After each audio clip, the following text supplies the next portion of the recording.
rendez-vous dans votre onglet Travaux et devoirs. Sur l'appli ou sur le site, c'est pareil, et sélectionnez le devoir à corriger.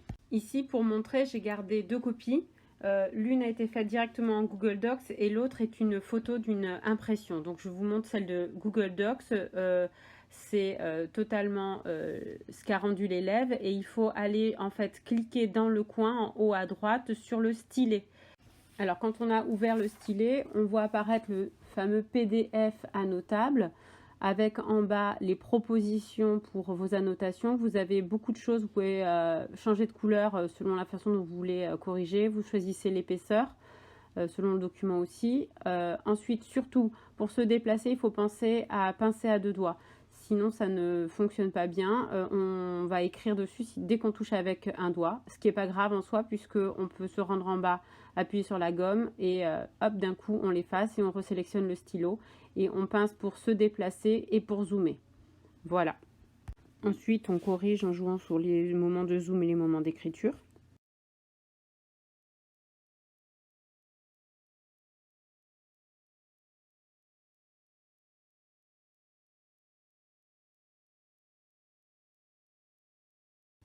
Lorsqu'on a fini de corriger la première page, on passe à la page suivante en appuyant sur le petit onglet sur le côté, la petite flèche là, qui permet de changer de page.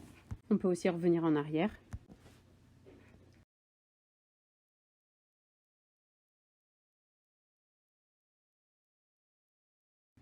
Une fois qu'on a écrit son appréciation générale, on va dans le coin, en haut. Alors attention, c'est difficile à voir, il est écrit gris sur fond noir, il faut appuyer sur enregistrer. Le document repasse sur une version qui pourrait être encore transformable, il faut cliquer dans l'angle. On retrouve les travaux de l'élève avec le document original, là il en avait envoyé deux, plus la nôtre, la modifiée. Si on clique dessus, on voit qu'on pourrait à nouveau la transformer. Si on avait mal rempli, on peut refaire une proposition et réenvoyer.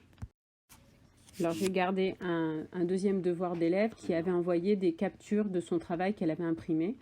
Donc c'est exactement le même procédé, on l'ouvre. On appuie en le transformant sur le stylet. Il devient un PDF annotable, exactement de la même manière, le même procédé. C'est très facile, il suffit d'écrire et d'enregistrer.